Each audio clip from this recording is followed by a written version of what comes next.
नमस्कार, मैं हूं पूजा सिंह और बता दें इस वक्त की बड़ी खबर आ रही है कि अगले सप्ताह में उत्तराखंड में होगा बम्पर फेरबदल। बड़े स्तर पर आईएएस के अधिकारियों के तबादले होने की खबर है। सूत्रों के हवाले से खबर सामने आई है। बड़े स्तर पर आईएएस अधिकारी हो सकते हैं। इधर से उधर कई जिलों के जिला अधिकारी भी बदले जाने की खबर सामने आ रही है। तो इस वक्त की बड़ी खबर आपको बता दें कि सूत्रों के हवाले से कई आईएएस अधिकारियों के तबादले हो सकते हैं, ट्रांसफर हो सकते हैं। कई जिलों के जिला अधिकारी भी बदले जाने की खबर सामने आई है। इस वक्त की बड़ी खबर आपको बता दें, अगले सप्ताह में उत्तराखंड में होगा बम्पर फेरबदल। आपको बता दें कि धामी 2.0 सरकार जो है लगातार अपनी 100 दिन की उपलब्धियों पर चर्चा कर रही है। 100 दिन में जो काम हुए उन पर बात की जा रही है और शायद उसी के आधार पर जो है एक बड़ी बात ही निकलकर सामने आई कि कई जिलों के जिला अधिकारी बदले जा सकते हैं और साथ ही साथ कई आईएएस अफसर जो हैं उनके भी तबादले हो सकते हैं। एक हफ्ते के अंदर अंदर बम्पर फेरबदल की बात सामने आई है।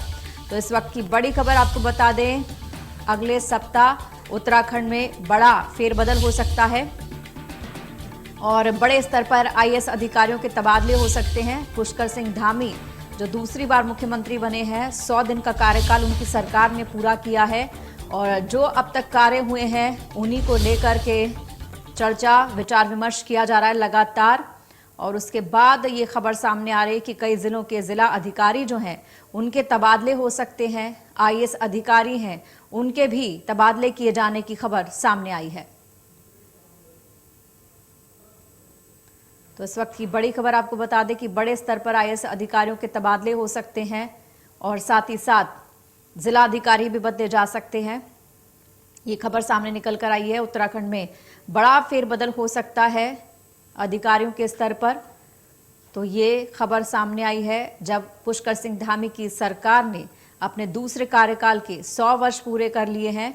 उसके बाद ये बात निकलकर सामने आई है कि बड़े स्तर पर फेरबदल हो सकते हैं और अधिकारियों के तबादले, आईएएस के अधिकारी जो है उनके तबादले हो सकते हैं। इस वक्त की बड़ी खबर है और अगले हफ्ते यानी कि जो सप्ताह आ रहा है उसमें कई अधिकारियों के तबादले हो सकते हैं। देखना ये होगा कि किस आधार पर किस अधिकारी का तबादला किया जा रहा है। और हालांकि कहा जा रहा है कि जो आईएएस हैं, जो जिला अधिकारी हैं, उनके रिपोर्ट कार्ड को देखते हुए ये तबादले किए जाने की खबर सामने आई है।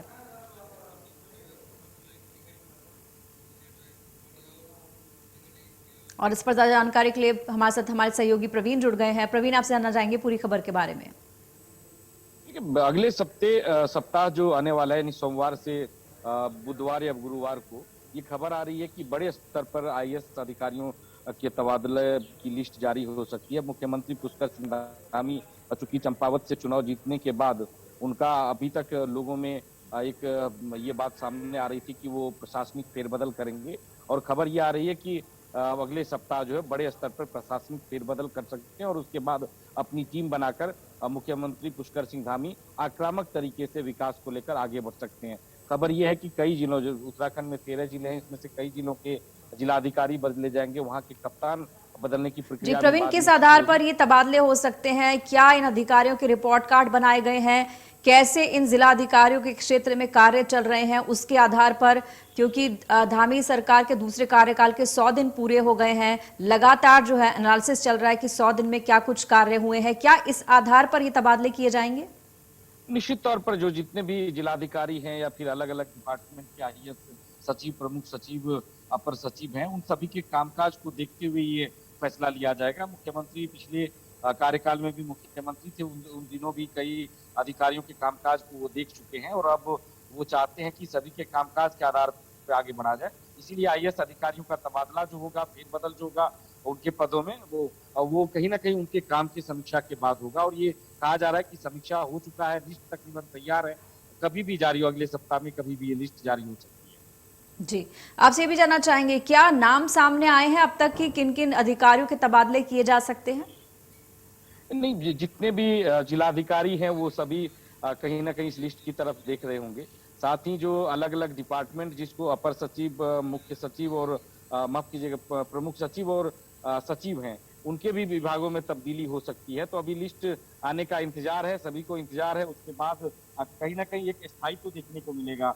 अभी सचिवालय में ये चर्चा चल रही है कि कभी भी लिस्ट जारी हो सकती है, और उसको लेकर भी कहीं ना कहीं कामकाज जो है वो गति नहीं उसमें मिल पा रही है। तो जब लिस्ट जारी हो जाएगी तो पूरी तरह से जो जिनको जो विभाग मिलेगा उस आधार पर आगे बढ़ेंगे। और मुख्यमंत्री निश्चित तौर पर इस 100 दिन पूरा करने के बाद उन्होंने जिस तरह से कहा है कि वो किसी भी क्षेत्र में पीछे नहीं रहना चाहते, विकास को लेकर पूरी तरह प्रतिबद्ध है, तो कहीं ना कहीं यहाँ पर एक टीम बना के आगे बढ़ने की कोशिश होगी। जी प्रवीण, ये भी जानना चाहेंगे जितने भी तबादले हैं ये सब जो है ये एडमिनिस्ट्रेशन के तबादले हैं। एडमिनिस्ट्रेटिव जितना काम करता है उसको लेकर एडमिनिस्ट्रेशन के अंदर ये तबादले किए जाएंगे।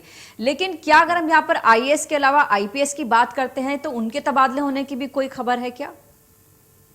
देखिए, ये पहली लिस्ट जो आएगी वो आईएएस की आएगी, और निश्चित तौर पर उसके बाद जिलों के कप्तान बदले जाएंगे। अलग अलग आईपीएस हैं, उनके भी तबादले की खबर है, लेकिन उसमें थोड़ा सा वक्त लगेगा। इस लिस्ट के बाद वो लिस्ट आएगी। वन विभाग के पहले ही तबादले हो चुके हैं, जो प्राथमिक स्तर पर, वहां भी तबादले होने हैं। तो तमाम विभागों में तबादले होने। जब आईएएस अधिकारी एक जगह से दूसरी जगह जाएंगे तो निश्चित तौर पर वो जाके वहां भी तब्दीली करेंगे, अपनी टीम बनाएंगे, वहां पर समीक्षा करेंगे। तो तब्दीली अभी होनी है, और ये दौर 1-2 सप्ताह तक चलने वाला है। जी, आपसे भी जानना चाहेंगे कि धामी 2.0 सरकार के 100 दिन पूरे हुए हैं। ये तबादलों से इतर भी क्या कोई और बड़े निर्णय लिए जा सकते हैं? देखिए, जो यूनिफॉर्म सिविल कोड को लेकर मुख्यमंत्री बार बार ये कहते रहे हैं कि उनकी महत्वाकांक्षा ये है कि जल्दी से जल्दी इसको लागू किया जाए। उसमें अलग अलग जो स्टेक होल्डर्स हैं उनसे बात करने के लिए कहा गया है, और जल्दी से जल्दी रिपोर्ट जारी करने के लिए कहा गया है। इसके अलावा जो अंत्योदय परिवार है उसको 3 गैस मुफ्त सिलेंडर देने की बात की गई है। किस तरह से रोजगार डेवलप किया जाए, रोजगार के क्षेत्र में कैसे काम किया जाए, साथ ही जो बजट है, क्योंकि बजट लेट से यहाँ पे आया है, तो उसको कैसे खर्च किया जाए, जमीन पर कैसे उतारा जाए, उसको लेकर भी मुख्यमंत्री बात कर रहे हैं, और उस पर भी आगे बढ़ेंगे इस तबादले के बाद। जी प्रवीण, बहुत बहुत धन्यवाद इस तमाम जानकारी और बातचीत के लिए। तो बता दें कि